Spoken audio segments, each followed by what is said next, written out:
네, 안녕하세요. 한의학 종강 516기 강의 시간입니다. 오늘은 태초원년에 대한 세 가지 간지기년에 대한 설이 있었죠. 그 중에서 마지막 파트, 후한서에서 다루고 있는 이 정축년이라는 설에 대해서 한번 간단히 볼게요.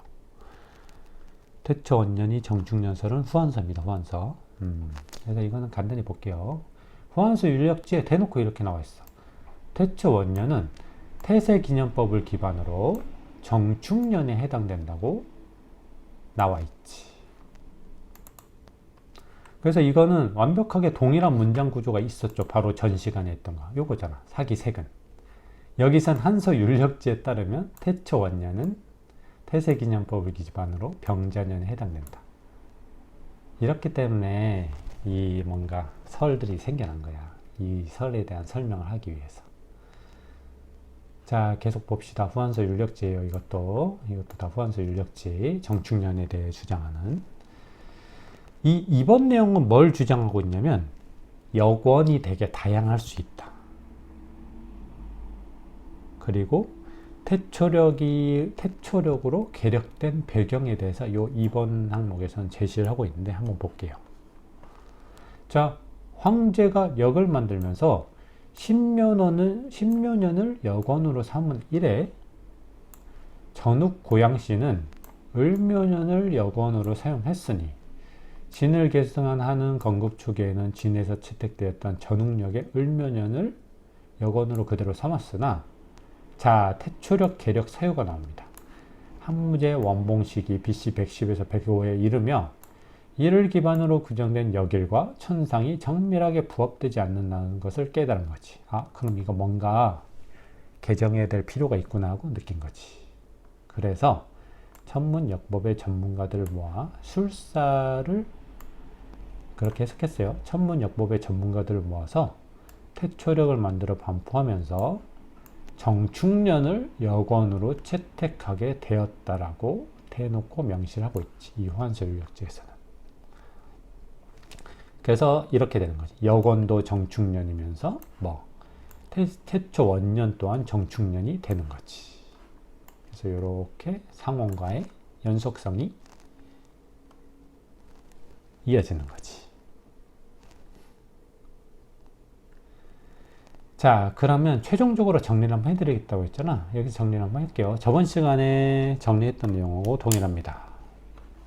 보면은 자, 이처럼 동일한 태초 원년이라는 시점에 세 가지의 상해 연명, 갑인, 병자, 정축이 배속된 일을 추정해보면 다음과 같습니다. 일단은 첫 번째, 갑인년에 대한 건데 기존의 태세기년 연명과의 연속성을 포기했어.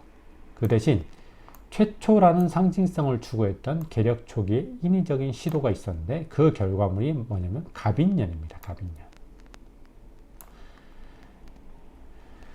자, 그래서 지금 보면은 갑인년이라는 걸 쓴 게 이 은나라 때 갑인년을 여건으로 채택을 했었거든.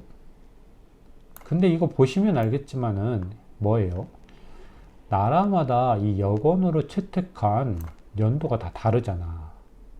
그래서 이거는 나중에 요거를 간지균형법까지 다 설명하고 이 간지력이 과연 어떠한 의미가 있느냐, 의미가 있긴 한가 할 때 조금 다룰 겁니다. 이거는 좀 뭔가 미심쩍죠. 이렇게 여건이 역마다 다양하다는 것 자체가. 일단은 그렇게 넘어가죠. 다양한 여건이 있었고 이 다양한 여건이 있었다는 건 뭡니까? 여건을 세팅할 때 어느 정도 인위적인 시도 자체가 가능하다는 표현으로도 들리지. 그치? 그리고 해남자 천문을 보면 태세기년법의 여건은 갑인년에 해당된다고 규정을 하고 있는데 이러한 내용들을 참고할 때 을력 그리고 태세기년법의 여건과 동일한 갑인년은 단순히 태초력 구상 초창기의 논의 과정에서 제한된 연명에 불과하지 않나.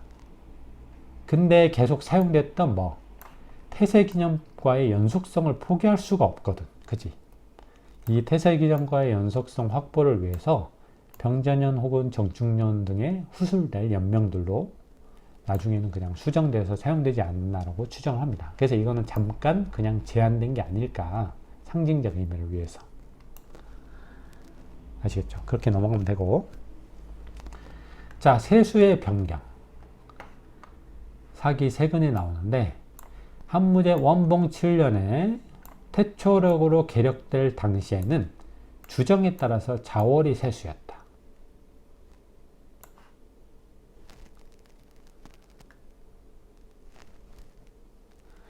자, 그래서 어떻게 됐냐면 이게 진나라 때 만들어진 전웅력의 영향을 당연히 강하게 받았겠죠. 한나라 건국 초에는. 한나라 건국 초기 BC 140일 전후에는 전웅력은 해월세수 체계였어. 전웅력은 해월세수 체계였고, 자, 근데 이 자월세수는 언제 된 걸로 추정을 하냐면 이 해월세수 체계를 계속 쓰다가 태초력으로 계력하게 될 무렵 있잖아. 건국 시점으로부터 대략 26년이 지난 태초력 계력 시점. BC 105년의 동지, 즉 BC 105년의 야반삭단 동지가 확인될 그때쯤. 이때는 뭡니까? 이 BC 105의 야반삭단 동지가 관측이 되면서 이 뭔가 유의미해 보이는 야반삭단 동지 오성윤주 현상이 관측이 되었기 때문에 뭡니까? 요거를 그냥 세수로 봐야 되지 않겠냐? 요 동지가 들어간 시점을. 그래서 이때 주정인 자월세수로 바뀐 게 아닐까라고 추정을 합니다. 즉 태초력 계력과 세수의 개정이 거의 동시에 일어났다고 저는 추정이 되거든요. 이렇게 추정이 돼. 즉 이렇게 변경된 자월세수 체계하에서 초천기의 태초 원년은 저번 시간에 설명을 드렸듯이 기원전 105년에 대설을 시작 기점으로 삼는 자월부터 기원전 104년에 대설 전날을 종료 기점으로 삼는 해월에 총 12개월의 기간으로 규정됐을 것이라 추정이 되는 거지. 즉 이거는 병전년 기준 앞에 두 달인 자월 주월과 정축년 기준 인월부터 해월까지 10달, 즉 12달로 끝났어. 원래는 자월세수로 바꿨기 때문에. 그런데 다시 여기서 태초력으로 계력된 이후 모종의 시점에 현 간지력 체계와 동일하게 자월이 아니라 입춘을 한 해의 기점으로 삼는 인월세수 체계로 바뀌어버려. 그러면 태초 원년은 어떻게 돼버렸냐? 기원전 BC 105에 대설을 시작 기점으로 삼는 자월부터 BC 103의 입춘 전날을 종료 기점으로 삼는 축월까지 무려 14개월의 기간으로 다시 한번 태초 원년이 변경된 것으로 추정이 되는 거예요. 즉 이처럼 계력과 세수체계의 변경 등이 뒤섞인 상황에서 태초 원년은 태초 원년이 시작된 해의 역법적 의미를 두면 병자년, 그리고 변경된 태초 원년에 대부분의 기간을 차지하며 세수까지 위치한 인월도 정축년에 위치하고 있잖아. 이러한 해의 역법적 의미를 두면 정축년으로 간주할 수 있는 거지. 즉 사람마다 이거를 어떻게 보느냐가 다른데 사실상 두 가지 중 한 가지로 굳이 규정을 해야 될 의미는 없다고 보여요. 저는 그냥 첫 두 달은 병자년이었어.